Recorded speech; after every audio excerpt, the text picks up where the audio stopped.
MPs will vote today on the Queen's speech. It's the big test of how much support a new government has in the Commons. Let's cross to Westminster, where we're joined by Asa Bennett, Assistant Comment Editor at the Daily Telegraph, and Owen Jones, a Guardian columnist. Welcome to you both. Thank you very much for your time this morning. So, Asa, first of all, this is in a way the new style politics in Parliament, isn't it? With these votes, last night we saw this close vote. Is this what we're going to have to get used to?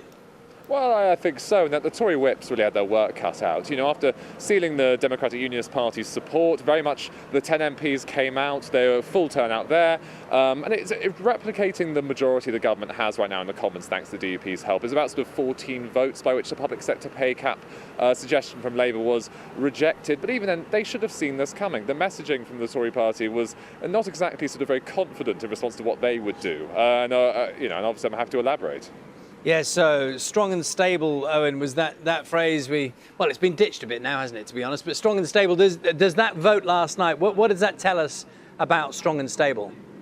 Well, I think a lot of people would question whether we're being governed by a coalition of chaos at the moment. And with the Conservatives, I think lots of people will be quite angry about is they will spend a lot of time lauding public sector workers, emergency services workers. Obviously, we've had a series of terrorist atrocities and a national disaster over the last few weeks, but then they'll march to the lobbies just over there to vote to, in real terms, slash their pay. And with the Democratic Unionist Party, who are now propping this government up, they've obviously got £1 billion extra money for Northern Ireland, but have again themselves gone through the lobbies to vote against giving public sector workers a pay increase here. But I think the real problem as well, yesterday, as you point out, in terms of the strong and stable government we were promised during this general election campaign, is the message was just all over the place yesterday. I mean, it really is chaos. You had senior cabinet ministers briefing, suggesting openly that the freeze should end. And the problem is with this government is because the authority of the leadership has imploded, discipline amongst the Conservative Party is imploding as well. There's no strong centre or strong leadership. So you'll get cabinet ministers openly suggesting we should end the freeze in this country before having to go through the lobby and vote to enforce it. Yeah, so I mean, there's no escaping the notion that Philip Hammond, for example, seems to be free at the moment to say what he wishes in a way that he never would have previously. That has changed significantly, hasn't it? Absolutely.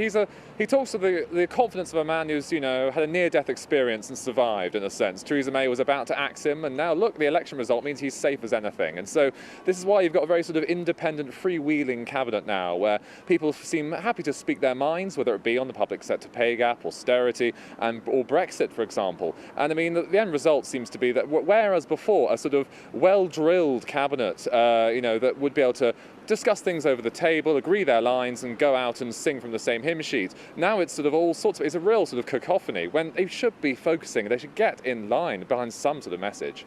But at the same time, Owen, I mean, the reality is for the Labour Party that we talk about cacophony of noises from the Conservative Party. Great word, cacophony. These it is a good word. These votes are going through. Last night, very small margin, but the votes are going through and probably will go through. We've got another vote today, haven't we?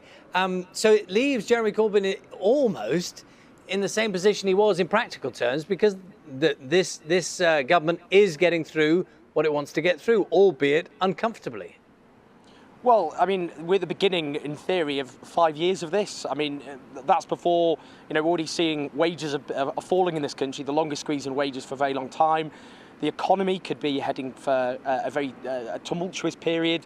There's Brexit negotiations.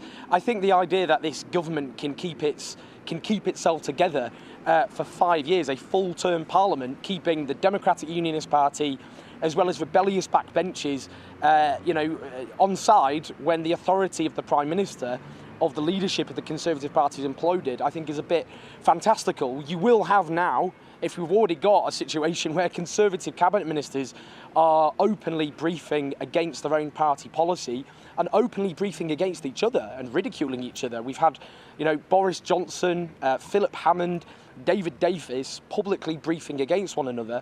The idea that this government, at a time when the country is facing a series of crises can keep itself together, I think there's a very big question mark over it. We don't have strong and stable government in this country. No one can argue that. Owen, thank you very much. Owen is from The Guardian. Asa, thank you for your time as well. Asa Bennett from the Daily Telegraph. Thank you both very much.